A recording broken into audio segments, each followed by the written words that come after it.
আপনাদের সকলকে আমন্ত্রণ আরেকটি নতুন বই শোনার মন স্থির করার জন্য। আজ শুরু করছি জিম রনের লেখা 7 strategies for wealth and happiness.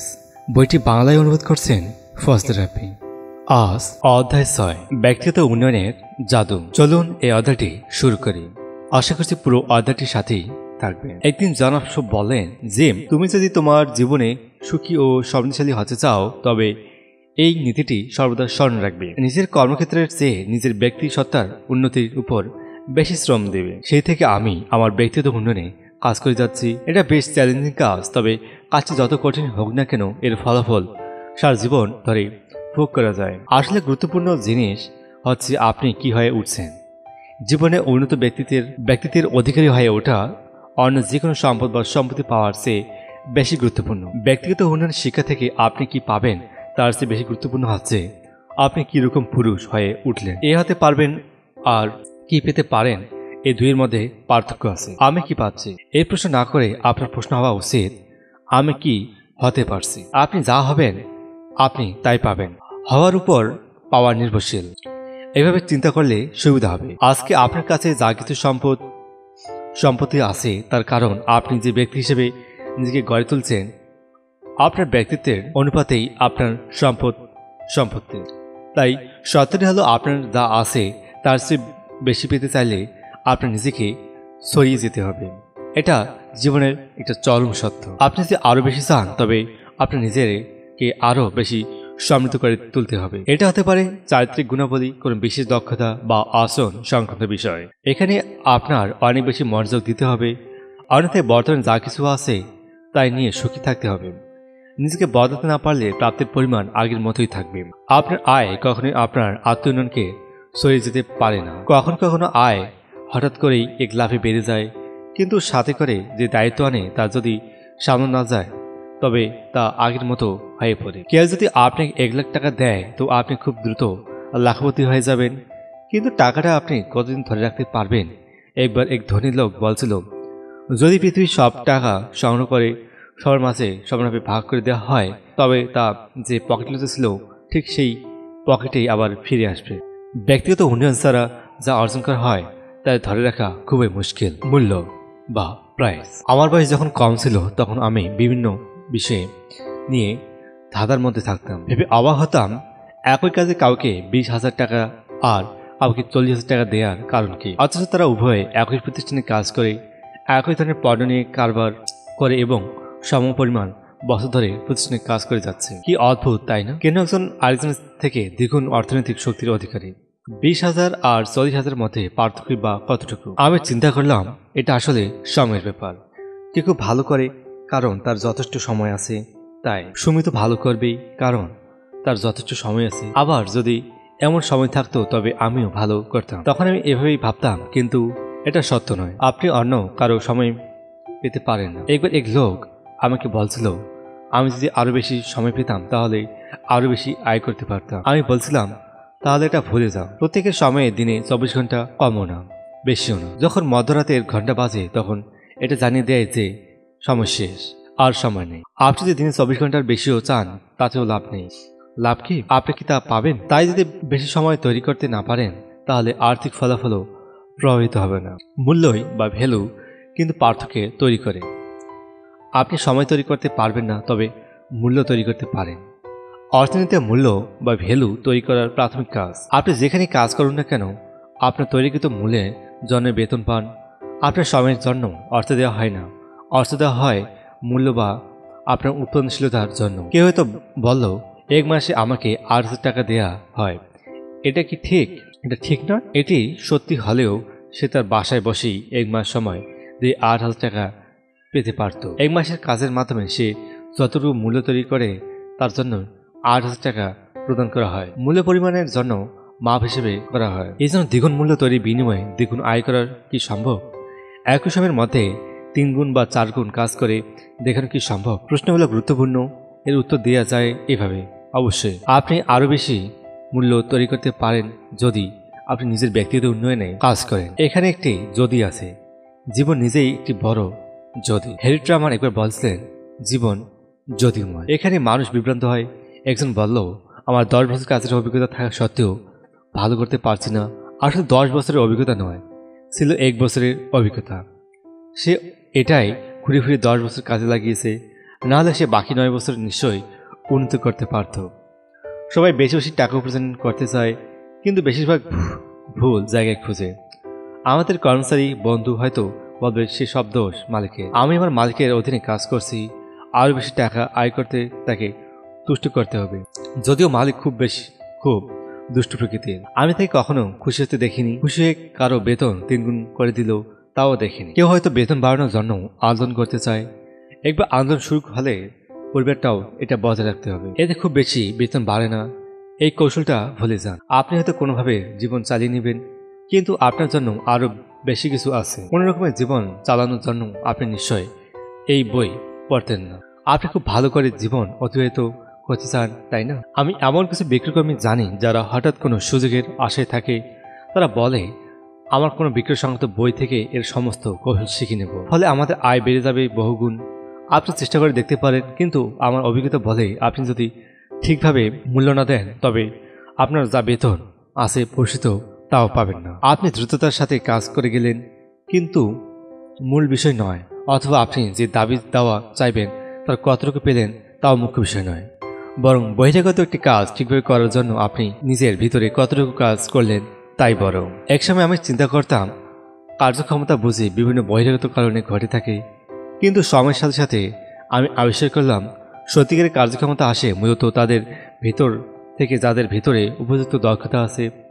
এ তো স্বাভাবিক চিন্তা যে আগের মধ্যে যদি রস না থাকে তবে তাকে যতই নিংড়ানো হোক না কেন তাতে কোনো রস বের হবে না। আগে আমি সর্বদাই বইয়ের বাইরের বিষয়গুলো নিয়ে উদ্বিগ্ন ছিলাম। তারপর আমি শিখলাম যে সুখ ও সাফল্যের বিষয়গুলো বাইরে পাওয়া যায় না, বরং এগুলো এমন ধরনের গুণাবলী, মূল্য বা উপাদান যা গঠন করতে হয়। প্রায় মানুষ আমাকে জিজ্ঞাসা করে আমার আয় সাধারণ চেয়ে বেশি কিভাবে বাড়ানো যায়। আমার উত্তরটি হলো, গড়পড়তা আয়ের চেয়ে বেশি আয় করতে হলে নিজেকে গড়পড়তা মানুষের চেয়ে উন্নত করতে হবে।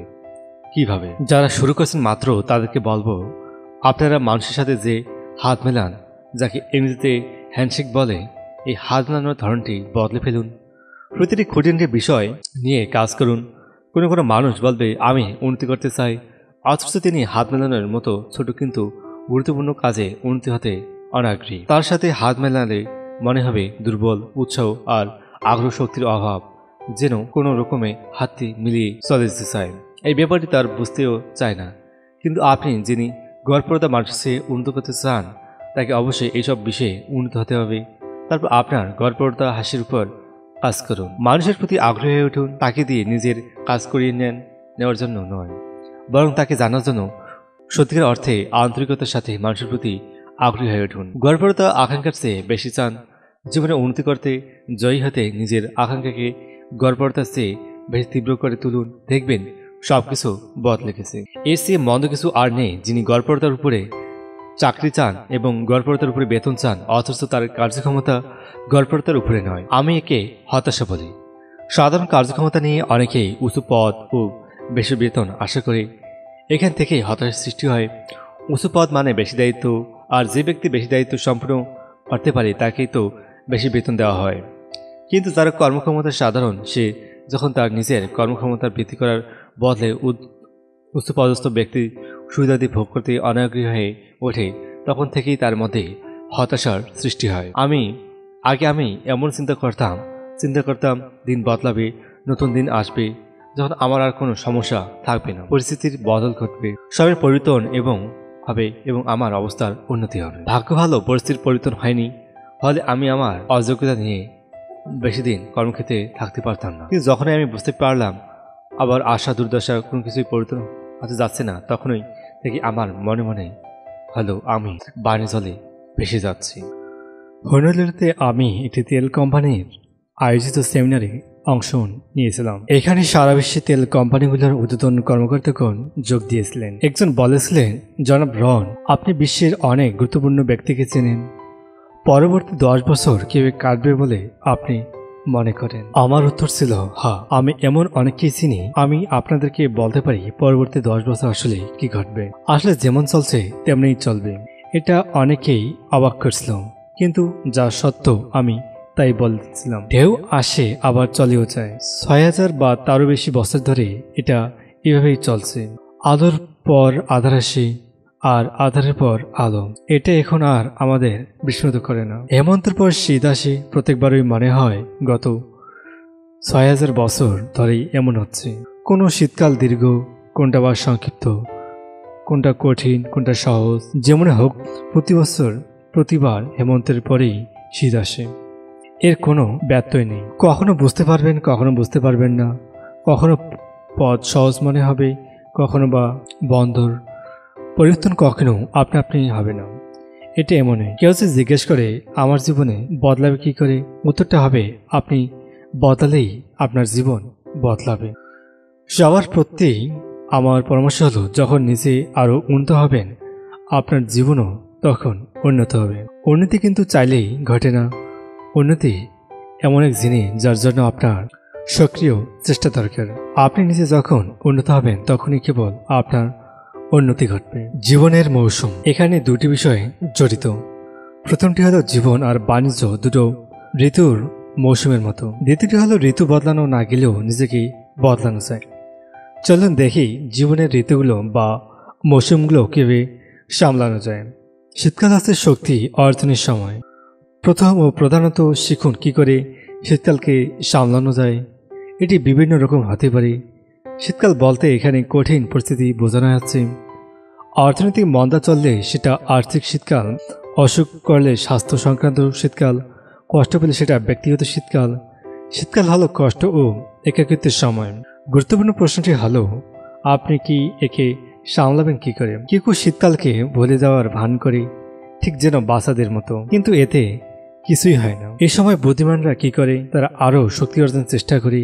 শীতকালকে ব্যক্তিগত উন্নয়নে ব্যবহার করাকে কিন্তু মন্দ কাজ নয়। এটা বোঝার আগে আমি শীতকাল এলে গ্রীষ্মের জন্য অপেক্ষা করতাম, কিছুই বুঝতে পারতাম না। যেন সব আমাকে বললেন, সমস্যা পড়লে কখনো চিন্তা করবে না, আমার সাথেই কেন ঘটলো, বরং আরও শক্তি অর্জন করার চেষ্টা করবে। জীবনের সমস্যা যেন কম হয় এর প্রত্যাশা করো না। প্রত্যাশা করো যেন তোমার সমস্যার সমাধান দক্ষতা বৃদ্ধি পায়। চ্যালেঞ্জ কম চেও না, বেশি বুদ্ধি চাও। তখন থেকে শীতকে স্বাগত না জানালেও বসন্তের জন্য শীতকে ব্যবহার করতে শিখলাম, কারণ শীতের এই পরই বসন্ত আসে। বসন্তকাল হচ্ছে ফসল তোলার সময়। বসন্তের সময় থেকে সুবিধা নিতে শিখুন। কষ্টের পর সুখ আসে, মন্দার পর বাজারে ফুলে ফেঁপে ওঠে, ঠিক ঘড়ির মতো। সৃষ্টিকর্তা আসলেই অসাধারণ। সুবিধা নেওয়ার মানে কি? বসন্তের মনোরম আবহাওয়া যাতে আপনাকে প্রলুব্ধ করতে না পারে সে বিষয়ে খেয়াল রাখুন। হেমন্তে বীজ বপন করুন। প্রত্যেকেই কোনো না কোনো বিষয়ে দক্ষ হয়ে উঠতে হবে। কাউকে বসন্তের গাছ লাগাতে উস্তাদ হতে হবে, আবার কেউ হেমন্তে গর্ত করে উস্তাদ হতে হবে। সুতরাং বসন্তে কাজ করুন। সব বসন্তকে কাজে লাগানো যাবে না, যতগুলো পারবেন কাজে লাগান। বিল গেটস লিখেছিল, জীবন খুব ছোট, আর নিউ ইয়র্কের রাস্তায় জন লেনের জন্য একটি জীবন অতিরিক্ত ছোট। গ্রীষ্মকাল হচ্ছে যত্ন নেওয়ার সময়। গরমকালে নিজের ফসলের যত্ন নিতে হবে। এ সময় পোকামাকড় ও ঘাস আপনার ফসলকে আক্রমণ করবে। প্রতিরোধ করতে না পারলে ফসল নষ্ট হবে। সব রকম প্রতিবন্ধকতা থেকে ফসলকে বাঁচানো শিখতে হবে। এটাই গ্রীষ্মের সর্বশ্রেষ্ঠ শিক্ষা। এই সময় আপনি দুরকম বাস্তবতা শিখতে পারবেন। প্রথমত, সব ভালো জিনিসই আক্রমণের শিকার হয়, কারণ জানতে চাইবেন না। আমি ঠিক জানি না এরকম কেন হয়, তবে এটা সত্য, প্রতিটি বাগানই আক্রমণের মুখে পতিত হয়, কারণ না বোঝা স্বাভাবিক বটে। দ্বিতীয়ত, আপনি শিখতে পারবেন প্রতিটি মূল্যবোধকে বাঁচাতে হয়। সামাজিক, রাজনৈতিক, বাণিজ্যিক ও মূল্যবোধকেই বাঁচাতে হয়। গ্রীষ্মকালে প্রতিটি বাগানের খেয়াল রাখতে হয়। যদি না আপনি নিজের মূল্যবোধগুলো বাঁচাতে পারেন, আপনার কিছুই অবশিষ্ট থাকবে না। হেমন্তকাল হচ্ছে দায়িত্ব নেবার সময়। গ্রীষ্মকাল আর শীতকালের ফল পাওয়া যায় এ সময়। ফসলের জন্য কতটুকু দায়িত্ববোধ আছে তা দিয়ে আমাদের প্রাপ্তবয়স্ক পরিমাপ করা হয়। ফলাফল যাই হোক না কেন, তার জন্য সম্পূর্ণ দায়িত্ব নেওয়া উচিত। এ সময় আপনি কৈশোর পেরিয়ে যৌবনে পদার্পণ করবেন। কোনো অভিযোগ বা ক্ষমা প্রার্থনা ছাড়াই হেমন্তকালে স্বাগতম জানান। যদিও এটা সহজ নয়, তবে বুদ্ধিমানরা এটাই করে। এক্ষেত্রে আমি বহু সমস্যার সম্মুখীন হতাম। কেউ জিজ্ঞেস করলে আমি কতগুলো কারণ দাঁড় করতাম। সেই তালিকার নাম ছিল ভালো না করার কারণসমূহ। এতে কিছু অভিযোগও থাকত। আমি সরকারকে দোষ দিতাম, এটা আমার তালিকার শুরুতেই থাকত। শুল্ক বিভাগ দোষারোপ করতাম, পণ্যের দাম, আবহাওয়া, যানজট, আমার গাড়ি, উৎপাদনকারী, আত্মীয়স্বজন, প্রতিবেশী, সমাজ, সবাইকে দোষ দিতাম। আমি ভাবতাম ভালোভাবে কাজ না করার পেছনে আমার অনেক যৌক্তিক কারণ রয়েছে। জনাব সোব অনেক দয়ালু একজন লোক, কিন্তু কাঠখোট্টাও বটে। একদিন তিনি বেশ কৌতূহলভাবে আমার দিকে তাকিয়ে বললেন, জিম, একটা কথা জানতে ইচ্ছে করছে। আমাকে বলো তো, এখন পর্যন্ত তুমি উন্নতি করতে পারছো না কেন? চমৎকার প্রশ্ন, তাই না? আমি তখন না পারার কারণগুলো বললাম। তখন কেমন করে সেই সাহস অর্জন করছিলাম জানি না, তবে বলছিলাম। আমার তালিকায় যেসব কারণ ছিল সব বলছিলাম। তিনি ধৈর্য ধরে শুনছেন। আমার তালিকায় চোখ বুলিয়ে বললেন, তোমার তালিকায় এই ছোট্ট ভুলগুলো আছে, এখানে তুমি নেই। সাথে সাথে আমি পুরো তালিকাটা ছেড়ে ফেলে নতুন তালিকা করতে শুরু করলাম। এবার সবার আগে লিখলাম আমি। নিগ্রোদের একটি দোয়া আছে, বাবা মা ভাই বোন কেউ নয়, কেবল আমি। হে আল্লাহ, আমি তোমার সামনে দাঁড়িয়ে আছি সহায় ও নিঃস্ব অবস্থায়, আমাকে সাহায্য করো।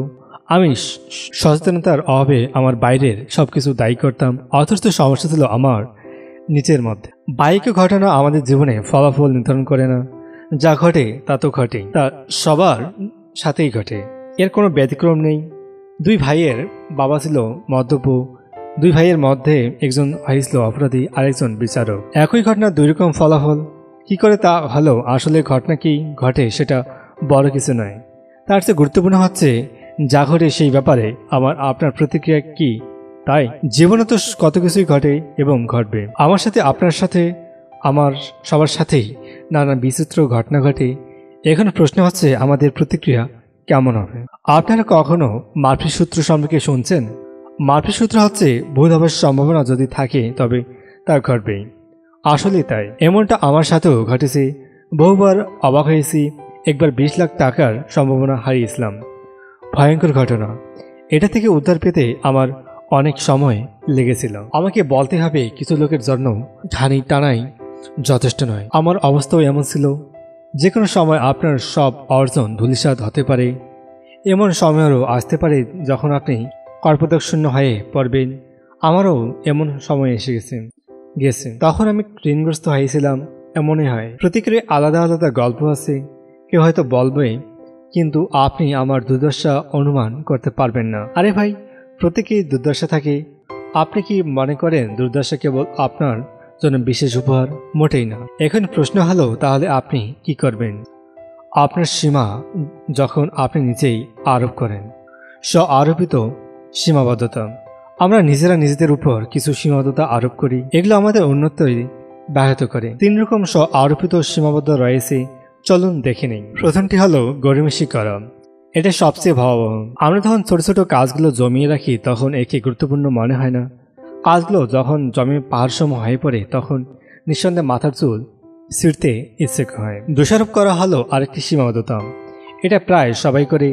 অন্যকে দোষ দেওয়ার ইতিহাস বেশ লম্বা। আপেল বাগানে গিয়ে লোকটি বলছিল, এই মহিলার জন্যই আমি এখানে এসেছি, আর ভদ্রমহিলা দোষ দিয়েছিলেন সাপকে।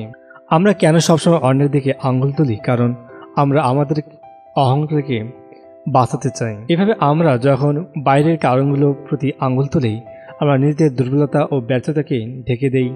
ঠিক এই কারণেই আমি আমার অজুহাতের তালিকাটি এত পছন্দ করতাম।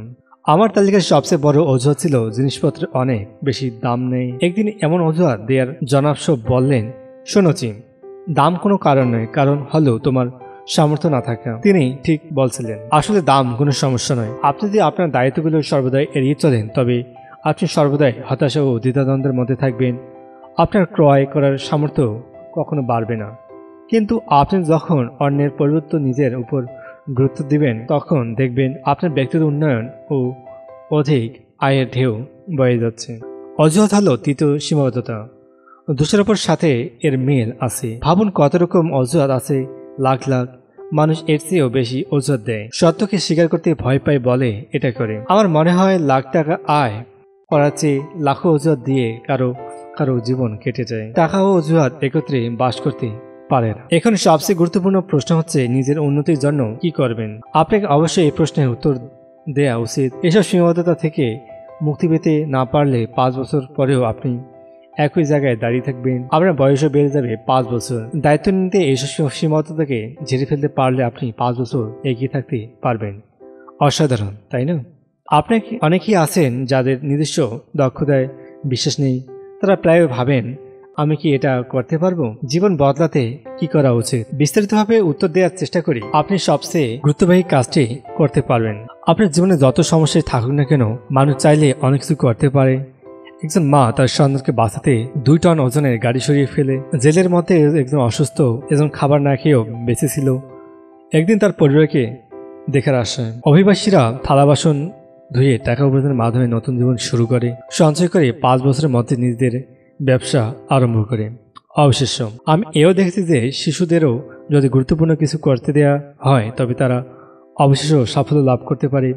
টিভি থেকে দূরে সরিয়ে তাদের দেহ মনকে এভাবে গঠন করুন, তারা উল্লেখযোগ্য মানুষ হয়ে উঠবে। মানুষ পারে কারণ তার সম্ভাবনা আছে। আপনি অ্যামিবা, মাছ, পাখি বা কুকুর নন। আমরা শূন্য থেকে পূর্ণ করতে পারি, বিপর্যয়কে সৌভাগ্যে পরিণত করতে পারি। অন্যদিকে একটি কুকুর যেখানে থেকে শুরু করবে সেখানেই থেকে যাবে, কারণ সে একটি কুকুর। তার সৃজনশীল ক্ষমতা নেই।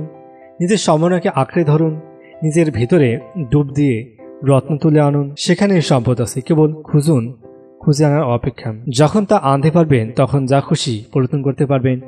যদি আপনি পছন্দ না হয় বদলে ফেলুন, যদি পর্যাপ্ত না হয় বদলে ফেলুন, আপনাকে না মানলে বদলে ফেলুন, আনন্দ না দিলে বদলে ফেলুন। জীবনে উত্তম কিছু করতে চাইলে সবকিছু বদলাতে পারেন। এর শুরুটা করতে হবে আপনার নিজেকে নিয়ে। আপনি যা উন্নতির জন্য নিজের ব্যক্তিগত উন্নয়ন ঘটাবেন, দেখবেন আশেপাশে সবকিছুই উন্নতি ঘটেছে। আপনি কোনো গাছ বা পশু নন যে আপনাকে প্রকৃতির উপর নির্ভর করতে হবে। আপনি মানুষ, সৃষ্টির সেরা জীব। তবে কেবল বই পাঠেই তো বদলানো যাবে না। এর চেয়ে বেশি কিছু দরকার কি লাগবে? প্রথমে বলবো কি কি করা উচিত না। কেউ হয়তো বলবে আগ্রহী পার্থক্য করে দেয়। আজকাল আগ্রহ নিয়ে অনেক আলোচনা শোনা যায়। সেই পুরাতন বাণী দিচ্ছে নতুন লোকজন। কেবল আগ্রহ আপনাকে সাহায্য করতে পারবে না, দুঃখিত। আরও কিছু করতে হবে, না হলে বদলানো যাবে না। একজন 200 পাউন্ড ওজন তোলার কথা ভাবতে গিয়ে রোমাঞ্চিত হতে পারে, কিন্তু যখন জিমে গিয়ে ট্রেনিং নিয়ে এটা করতে পারবে তখনকার অনুভূতি নিঃসন্দেহে অন্যরকম। এ ধরনের রোমাঞ্চককে বলে শৃঙ্খলা। এর মাধ্যমে সত্যিকার উন্নতি সম্ভব। উন্নতির জন্য শৃঙ্খলা দরকার। শৃঙ্খলাপূর্ণ কাজের মাধ্যমে আপনি রোমাঞ্চ অনুভব করবেন। কিভাবে পরিবর্তন ঘটে? অভ্যাস বদলানো খুবই কষ্টকর। আমরা তখনই আমাদের অভ্যাস পরিবর্তন করতে পারি যখন আমরা আমাদের দৃষ্টিভঙ্গি পরিবর্তন করি। আমরা অনেকেই পরিবর্তনের তীব্র অভিজ্ঞতার মুখোমুখি হই না, কারণ পরিবর্তনটি ঘটে খুব আস্তে আস্তে, অনেকটা নীরবে নির্ভীতে। আমরা শুধু সঠিক পথের দিকে চোখ রেখে ভালো অভ্যাস গঠনের চেষ্টা করব। ছোটোখাটো 2-1টি পরিবর্তন করব, দেখব এই পরিবর্তনগুলোই আমাদের জীবন ব্যাপক পরিবর্তন এনে দিয়েছে। ব্যক্তিগত উন্নয়নে 3টি ক্ষেত্র। আপনার ব্যক্তিগত উন্নয়নের অভিযানে আপনাকে 3টি ক্ষেত্র বিবেচনায় রাখতে হবে। এগুলো হলো আপনাকে অত্যাধিকভাবে শারীরিকভাবে এবং মানসিকভাবে উন্নয়ন ঘটাতে হবে। অত্যাধিক উন্নয়ন। আমি এক্ষেত্রে খুব বেশি বিজ্ঞ নই, কারণ সৃষ্টিকর্তার প্রতি প্রবল ভক্তির মাধ্যম দিয়ে আমি বেড়ে উঠেছি। আমার বাবা একজন ধর্মগুরু। আমি ছোটবেলা থেকেই সৃষ্টিকে ভালোবেসে প্রতিপালিত হয়েছি। আপনার ধর্ম যাই হোক না কেন, বইটি সব ধর্ম বিশেষ মানুষের জন্য। নিজে নিজে মূল্যায়ন করুন এই স্থানে উন্নয়নের জন্য কী কী দরকার। সুখ ও সমৃদ্ধির জন্য আপনার কৌতূহলের একটি শক্ত ভিত্তি তৈরি করে দেবে আধ্যাত্মিক ও নৈতিক মূল্যবোধ। শারীরিক উন্নয়ন। ধর্মগ্রন্থে আছে আমাদের শারীরিক প্রার্থনা ক্রিয়ার মতো মনে করা উচিত। আমি মনে করি একে সাজানোর জন্য আমাদের ঠিক পোশাক পরিধান করা উচিত। বেশভূষা দ্বারাও আমাদের কর্মদক্ষতা প্রভাবিত হয়। মানুষের জন্য আমাদের বাইরের পোশাক পরিস্থিতির যত্ন নিতে হয়, আর সৃষ্টিকর্তার জন্য ভেতরের। মানুষ তাৎক্ষণিকভাবে বাইরেটাই দেখে আর বিধাতা দেখেন অন্তর। আপনি হয়তো ভাবছেন অন্যরা আপনার আচরণ বেশভূষা দিয়ে আপনাকে বিচার করে না, কিন্তু এটা সত্যি নয়। আগে দর্শনদারি, পরে গুণ বিচারি। তাই আপনার বাইরেটাও ফিটফাট রাখতে হবে। এ বিষয়ে আরও জানতে চাইলে বই পড়তে পারেন। বাজারে এ সম্পর্কে অনেক বই পাওয়া যাবে। শারীরিক উন্নতির জন্য কাজ করার আরও একটি কারণ হলো স্বাস্থ্যবান ও সুসংগঠিত থাকা। দেহ ও মন একসাথে কাজ করে। মনের শক্তির জন্য দেহের সুস্থ থাকা দরকার। আপনি কি প্রতিদিন দেহের যত্ন নেন? ব্যায়াম করেন? না করলে আজই আরম্ভ করুন। খাদ্য তালিকা তৈরি করে তা অনুসরণ করুন। শারীরিক কসরত করুন। নিজের দেহকে সুগঠিত রাখুন। এতে করে দেহ সাদা সচেত প্রাণবন্ত থাকবে। মানসিক উন্নয়ন। বেশিরভাগ মানুষকেই মানসিক উন্নয়নের শৈশবের থেমে যায়। আপনি কি কখনো শিক্ষারেখার নাম শুনছেন? জন্মের পর থেকে 18 বছরের মধ্যে এই রেখাটি পরিবর্তিত হয়। শুরুর দিকে এটা বেশ উঁচুতে থাকে, বড় হওয়ার সাথে সাথে এটা জিনানতে আরম্ভ করে। অতীতে আপনি যদি গড়বড়তা জীবন চাইতেন তাও মেনে নেওয়া যেত, কিন্তু বিংশ শতাব্দীর কয়েক দশক ধরে প্রযুক্তিগত উন্নয়ন ঘটার সাথে সাথে এর চিত্র পাল্টে গেছে। শিক্ষার ধারাবাহিক চাহিদা বেড়ে গেছে। প্রযুক্তির ধরন বদলে যাওয়ায় একই কাজ 40 বছর ধরে একই রকমভাবে করে দেওয়া সম্ভব নয়। আপনি যদি চিন্তা করেন যে কাজ আমার দাদা করে গেছেন, যে কাজ আমার বাবা করছেন সেই কাজ আমি করে দেব, তবে আপনার জন্য এটা দুঃসাংবাদই বটে। এমন মানসিকতার আজকে কোনো জায়গা নেই। আপনাকে প্রতিনিয়ত উন্নয়ন করতে হবে। এজন্য আপনাকে জানতে হবে, শিখতে হবে। আপনার শিক্ষারেখাটি যদি কেবল উপরের দিকে উঠতে থাকে তাহলে আপনি সময়ের সাথে তাল মেলাতে পারেন, কারণ প্রতিনিয়ত শিখতে পারছেন বলে নতুন সময়ের সাথে মানিয়ে নেওয়া কঠিন হবে না। কত নতুন দৃষ্টিভঙ্গি আর দক্ষতা অর্জিত হবে ভাবতে পারেন? নিয়ম শৃঙ্খলা অনুসরণের সহজ উপায়। ব্যক্তিগত উন্নয়নের অভ্যাস গড়তে চাইলে কেবল ধারাবাহিকভাবে কাজ করে যেতে হবে। এর জন্য শৃঙ্খলা আপনাকে সাহায্য করবে। ছোট কোনো কাজ দিয়ে আরম্ভ করুন, শৃঙ্খলার সাথে করুন। একদিন দেখবেন বড় কাজও শৃঙ্খলা বজায় রাখতে পারছেন। আমি আপনাকে ছোট একটি চ্যালেঞ্জ নিতে বলবো। এমন একটি কাজ নিন যেটা আপনি এই মুহূর্তে করতে পারবেন, এরপর আরও একটি কাজ নিন। এভাবে যখন বড় চ্যালেঞ্জ আসবে তখন আত্মবিশ্বাসের সাথে কাজ করতে পারবেন। ওজন কমাতে চান? মাখন ছাড়া রুটি খান। বিদেশে ভ্রমণে যেতে চান? প্রতি সপ্তাহে 1000 টাকা করে জমান। সমজ্ঞান সম্পূর্ণ হতে চান? আধা ঘন্টা আগে কাজ শেষ করুন। 1 লাখ টাকার পণ্য বিক্রি করতে চান? আগে 1000 টাকার পণ্য বিক্রি করুন।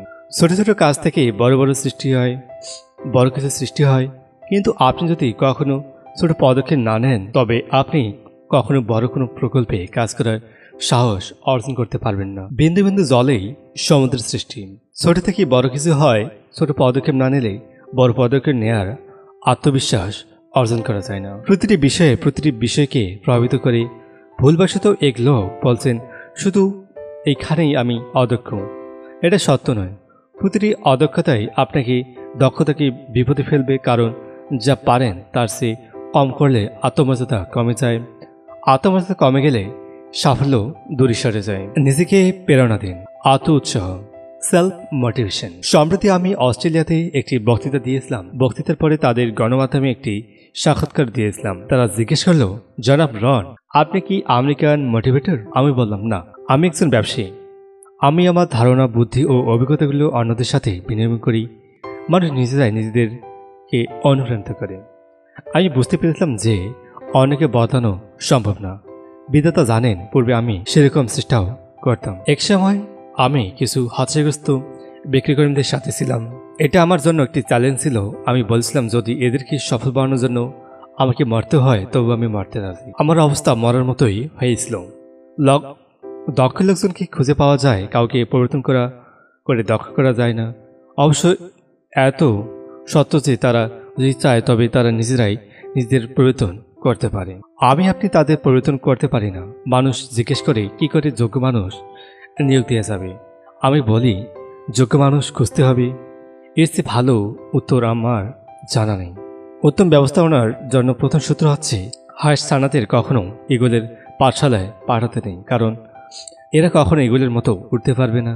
হাঁস হাসি থেকে যাবে আমি জানি, কারণ আমিও একই কাজ করছিলাম। সম্প্রতি একটা হোটেলের বিজ্ঞাপনের আমার চোখ আটকে গেল। তাদের শিরোনাম ছিল, আমরা আমাদের কর্মীদের ভালো হতে শিখাই না। মানে কি? এর পরবর্তী অংশ ছিল, আমরা ভালো কর্মীদের নিয়োগ দিই। বাহ, কি চমৎকার বুদ্ধি! প্রেরণা আসলে রহস্যময়। কোনো একজন বিক্রিকর্মী সকাল 7টায় কাজ শুরু করে আর কোনো একজন ঘুম থেকে উঠেই 11টায়। এমন কোনো হয়? এটি একটি রহস্য। আমি বহু মানুষের সামনে বক্তৃতা দিই। এমনি এক অনুষ্ঠানে একজন একদিন এসে বলল, আমি আমার জীবন বদলাতে চাই। আবার আরেকজন হাই তুলতে বলল, এসব কথা এর আগেও অনেক শুনেছি, কেন এমন হলো? দুজনে একই কক্ষে থেকে একই বক্তব্য শুনে একই রকম ভাবে উদ্যুত হলো না কেন? রহস্যময়। ধরুন, একজন কোটিপতি হাজার মানুষকে বলল, আমি বইটি পড়েছি এবং সুফল পেয়েছি। ভাবুন, তখন কতজন মানুষ বইটি কিনতে যাবে? ঠিকই ধরছেন, খুব কম মানুষ। এটা কি অবশেষে নয়? কেন প্রত্যেকেই বইটি কিনতে চাইবে না? এর জীবনের এক রহস্য। আপনি অনেকটা পথ চলে এসেছেন, বই পাঠে এতদূর পর্যন্ত আসাটা প্রমাণ করছে আপনার ভেতরে বদলে যাওয়ার অনুপ্রেরণা কাজ করছে। এর উপর ভিত্তি করেই সমস্ত সম্ভাবনাকে প্রকাশ করুন, যা হওয়া সম্ভব তাই হয়ে উঠুন। আমি জানি আপনি পারবেন। ধন্যবাদ সকলকে পুরো অডিওটির সাথে থাকার জন্য। এরপর আজ চলছে চতুর্থ সূত্র, সুখ ও সমৃদ্ধি অর্জনে চতুর্থ সূত্র, অধ্যায় ৭, অর্থনৈতিক স্বাধীনতা অর্জনের উপায়। অবশ্যই এই সপ্তাহ আমাদের শোনার আমন্ত্রণ রইল।